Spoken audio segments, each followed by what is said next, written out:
மானிய கோரிக்கைகள் மீதான விவாதம் தொடர்கிறது. மாண்பு உறுப்பினர் மாண்பு அறநிலையத்துறை அமைச்சர் என்ன சொல்ல விரும்புகிறீங்க? மாண்புமிகு பேரவை தலைவர் அவர்களே,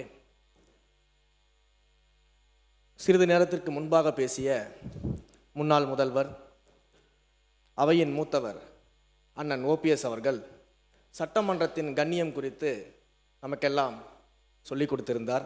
உண்மையில் முடிச்சிடறேன், சம்மதம் இல்லைங்க, முடிச்சிடறேன்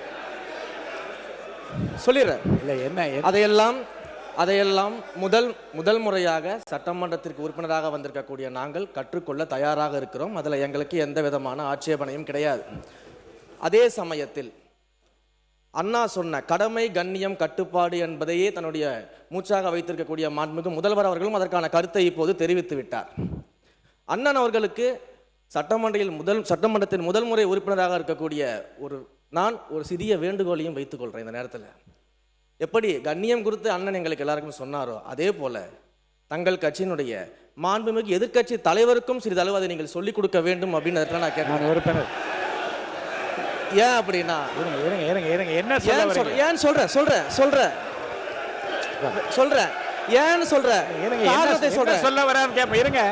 காரணத்தை சொல்றேன்.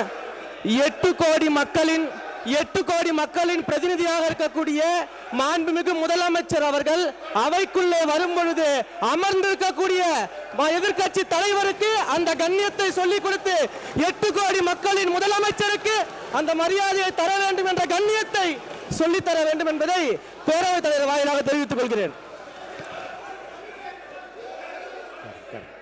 நீங்க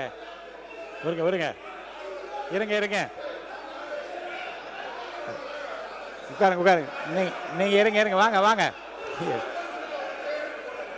யாராவது ஒருத்தர் பேசுங்க. நீங்க பேசுங்களா? அவர் யாராவது ஒருத்தர் உட்காருங்க. யாராவது ஒருத்தர் இல்ல எல்லாரும் நீங்க இவருங்க எல்லாரும் நீங்க பேசுறது இருந்தா வெளியில போய் பேசலாம். இங்க இருக்கவங்க யாராவது ஒருத்தர் பேசுங்க. யாராவது ஒருத்தர் இருங்க. ஒருத்தர் பேசுங்க. ஒருத்தர் உட்காருங்க.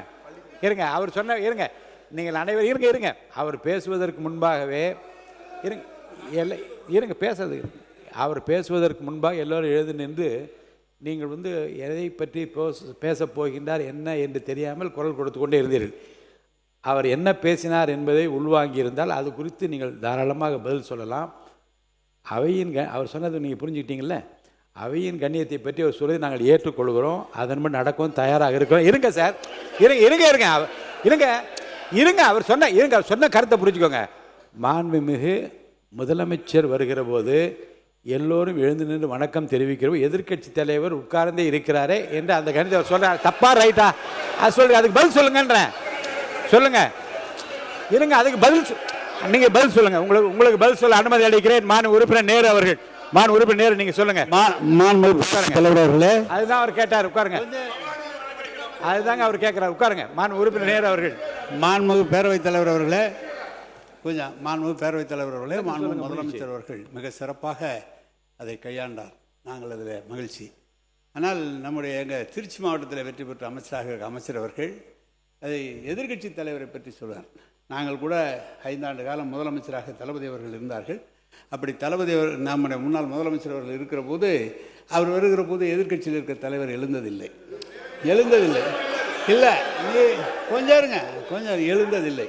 எனவே அது ஒரு குற்றக்குறையாக அல்ல, அவரவருடைய எண்ணம், அவருடைய நடைமுறை. அதானே தவிர அதை சொல்லும்போது அது சொன்னது வரைக்கும் நாங்கள் அதில் ஒன்றும் இல்லை. ஆனால் எதிர்க்கட்சி தலைவர் கற்றுக் கொடுக்க வேண்டும் என்றெல்லாம் அவர் சொல்ல வேண்டிய அவசியம் இல்லை. அதான் விஷயம்.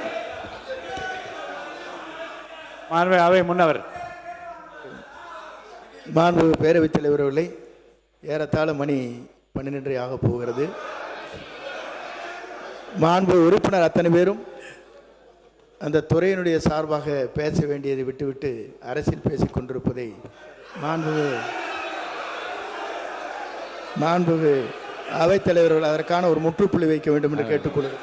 பிளே ஸ்டோர் மற்றும் ஆப் ஸ்டோரில் இருந்து பாலிமர் செயலியை QR கோடு மூலம் பதிவிறக்கம் செய்யுங்கள். செய்திகளை உடனுக்குடன் பெறுங்கள்.